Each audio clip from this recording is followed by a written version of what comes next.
दोस्तों अगर आप भी ऋषभ पंत और हार्दिक पांड्या को खतरनाक खिलाड़ी मानते हैं तो वीडियो को लाइक जरूर कीजिएगा। दोस्तों ऋषभ पंत और हार्दिक पांड्या ने मचाया ऐसा तूफान जिसकी आंधी में उड़ गया न्यूजीलैंड का हर गेंदबाज। जी हां दोस्तों, आज बारिश के कारण मुकाबले को टालने के लिए उतरा न्यूजीलैंड। अंत में बारिश बंद होने के बाद मुकाबले को खेलने के लिए राजी हो गया, जहां पर भारतीय टीम के कप्तान हार्दिक पांड्या ने अपने ऑलराउंड प्रदर्शन तो वहीं ऋषभ पंत ने अपनी सांस रोक देने वाली बल्लेबाजी से ऐसा तूफान मचाया जिसको देखकर यह कह पाना मुश्किल हो गया कि इस मुकाबले को कौन सी टीम जीत पाएगी। तो वहीं अंतिम ओवर में रोमांच की सारी हदें पार करते हुए ऋषभ पंत ने 20 रन बटोरकर भारत को जीत दिलाई। आखिरकार कैसे अंतिम ओवर में भारतीय टीम ऋषभ पंत की मदद से मुकाबले में जीत हासिल कर पाई, ये तो आपको बताएंगे ही साथ इस रोमांचक मुकाबले की रोंगटे खड़े कर देने वाली हाइलाइट्स का एक गेंद का वीडियो भी आपको दिखाएंगे।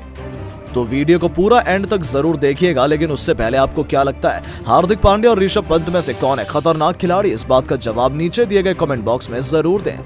दोस्तों हार्दिक पांड्या की सेना का सामना केन विलियमसन के धुरंधरों से वेलिंगटन शहर में हुआ। इस मुकाबले में बारिश ने मुकाबले में खलल डालने की पूरी कोशिश की, लेकिन बारिश के अंत में रुक जाने के बाद 10-10 ओवर का मैच खेला गया। इस मैच में भारतीय टीम के कप्तान हार्दिक पांड्या ने टॉस जीतकर पहले गेंदबाजी करने का फैसला किया, जो काफी हद तक लगभग सही भी साबित हुआ, क्योंकि इस मुकाबले में भारतीय टीम ने न्यूजीलैंड को 95 रन पर रोक दिया और अंत में जीत हासिल की। जी हाँ दोस्तों, इस मुकाबले में न्यूजीलैंड की तरफ से पारी की शुरुआत करने के लिए एलन और कॉनवे जैसे ही मैदान पर आए तो दोनों रनों की बारिश करने के इरादे से दिखाई दे रहे थे, जहां पर पहले ही ओवर में गेंदबाजी करने भुवनेश्वर कुमार को 4 चौके जड़ दिए। इनकी खतरनाक बल्लेबाजी को देखकर हार्दिक पांड्या भी काफी ज्यादा सदमे में दिखाई दिए और हार्दिक पांड्या सोचने के लिए मजबूर हो गए कि एलन की मार से हमारे गेंदबाजों को कैसे बचाया जाए। हालांकि 3 ओवर के अंदर 45 रन बन चुके थे, अभी भी विकेट नहीं मिला था, लेकिन खुद कप्तान हार्दिक पांड्या अगले ओवर में गेंदबाजी करने के लिए आए और उन्होंने आते ही एलन को सबसे पहले 32 रन के स्कोर पर पवेलियन का रास्ता एलबीडब्ल्यू आउट करते हुए दिखा दिया। इसके बाद बल्लेबाजी करने के लिए कप्तान केन विलियमसन मैदान पर आए थे। हालांकि केन विलियमसन भी ज्यादा देर तक बल्लेबाजी करते हुए दिखाई नहीं दिए, लेकिन उन्होंने आज वो रूप अपनाया जिसकी सभी को उम्मीद नहीं थी, क्योंकि केन विलियमसन शुरुआत में समय लेते हैं, लेकिन यहाँ पर 11-10 ओवर का मैच होने के कारण उन्होंने बिल्कुल भी समय व्यर्थ नहीं किया और 4 गेंदों पर 2 चौके की मदद से 10 रन बटोर लिए और युजवेंद्र चहल की गेंद पर 6वें ओवर में पवेलियन को लौट गए। तो दूसरी तरफ कॉनवे आगे जाकर ताबड़तोड़ प्रदर्शन करते हुए दिखाई दिए, लेकिन एक बार फिर हार्दिक पांड्या का शिकार कॉनवे 8वें ओवर में बन गए और मात्र 28 रन बनाकर पवेलियन को लौट गए और इसी के साथ 10 ओवर के अंदर न्यूजीलैंड टीम ने 95 रन 3 विकेट के नुकसान पर बना दिए। लेकिन 96 रनों का लक्ष्य का पीछा करने के लिए जैसे ही भारतीय टीम मैदान पर उतरी तो भारतीय टीम की तरफ से खौफनाक बल्लेबाजी करने के इरादे से संजू सैमसन और ईशान किशन आए। हालांकि कप्तान केन विलियमसन ने पहले ही ओवर में खतरनाक रणनीति के अनुसार गेंदबाज को चेंज कर दिया। दरअसल हमेशा की तरह इस बार गेंदबाजी करने के लिए टिम साउदी बिल्कुल भी नहीं आए।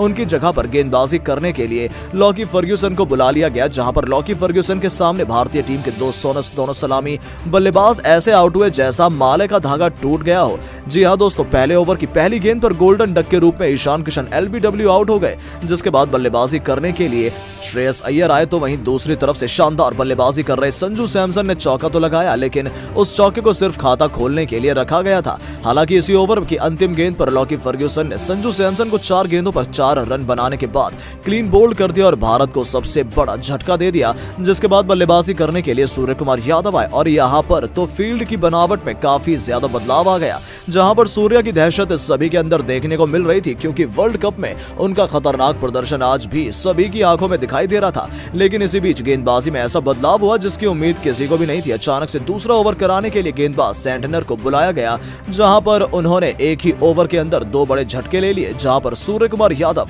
मात्र 2 रन बनाकर पवेलियन को एलबीडब्ल्यू होकर आउट चले गए। तो वहीं श्रेयस अय्यर भी 8 रन के स्कोर पर क्लीन बोल्ड हो गए। लेकिन अब भारतीय टीम की पारी को संभालने की पूरी जिम्मेदारी कप्तान और उपकप्तान की जोड़ी ने संभाली। दोनों बल्लेबाजों ने मिलकर एक ऐसा कारनामा कर दिया जिसके सामने बड़े से बड़ा दिग्गज खिलाड़ी भी कमजोर नजर आ रहा था। दरअसल दोनों बल्लेबाज ऐसे बल्लेबाजी कर रहे थे जैसे सामने अनुभवी गेंदबाज ना होकर गली क्रिकेट के गेंदबाज हो। दोनों बल्लेबाजों ने मिलकर अंत तक पारी को संभाले कर रहा और वहीं 2 ओवर में जब जीत के लिए 34 रन की आवश्यकता पड़ी तो हार्दिक पांड्या ने 1 छक्का और 2 चौके के साथ 14 रन बटोर लिए, लेकिन अंतिम गेंद पर हार्दिक पांड्या 35 रन बनाने के बाद लॉकी फर्ग्यूसन की गेंद पर विकेटकीपर के हाथों कैच आउट हो गए और मुकाबले में रोमांच आ गया। लेकिन अब मुकाबले में करो या मरो वाला पल सामने था, जहां पर गेंदबाजी करने के लिए टीम सऊदी आए और सामने ऋषभ पंत मौजूद थे, जहां पर जीत के लिए 20 रन की आवश्यकता पड़ी थी और सामने की तरफ ऋषभ पंत ने काफी ज्यादा खतरनाक प्रदर्शन करते हुए पहली गेंद पर चौका लगा दिया। इसके बाद गेंदबाज कोशिश करने लगा कि ऋषभ पंत का विकेट कैसे भी करके जीत लिया जाए, लेकिन गेंदबाज एक बार फिर से नाकामयाब साबित हुआ, जहां पर दूसरी गेंद पर ऋषभ पंत ने आगे बढ़कर एक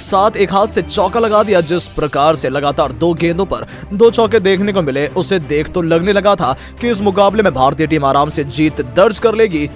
लेकिन विरोधी टीम के कप्तान केन विलियमसन अलग रणनीति के साथ इस मैदान पर खेलने के लिए उतरे थे, जहां उन्होंने पूरी कोशिश की और बल्लेबाजों को आउट किया, लेकिन ऋषभ पंत हार मारने वालों में से नहीं थे। उन्होंने एक बार फिर से चौका लगा दिया, लेकिन इस बार ना तो उन्होंने सामने की तरफ चौका लगाया और ना ही एक हाथ से चौका लगाया, बल्कि इस बार उन्होंने पीछे की तरफ मुड़कर पुल शॉट खेलते हुए चौका लगा दिया और रोहित शर्मा की गैर मौजूदगी में रोहित शर्मा की याद दिला दी। परंतु अब गेंदबाज और कप्तान दोनों सोच में पड़ गए, जहां दोनों खिलाड़ी इस बात को सोचने लगे कि ऋषभ पंत को किसी भी तरीके से कैसे आउट किया जाए, लेकिन यहां पर ऋषभ पंत अपने लंबे अरसे से चल रहे खराब फॉर्म को बेहतर बनाने के मकसद से खेलने आए थे, लेकिन अभी भी 3 गेंदों पर 8 रन की आवश्यकता थी। ऐसे में केन विलियमसन ने एक और बार मास्टर प्लान बनाते हुए ऋषभ पंत को आउट करने की पूरी कोशिश की, लेकिन आज अलग ही अंदाज से ऋषभ पंत बल्लेबाजी कर रहे थे, लेकिन अगली गेंद पर चौका जड़ दिया और ईंट का जवाब पत्थर से दे दिया, लेकिन अभी भी अंतिम गेंद पर चौके की आवश्यकता थी और यह गेंद सऊदी ने पैरों पर डाली, जिसका फायदा उठाकर फुल टॉस बनाते हुए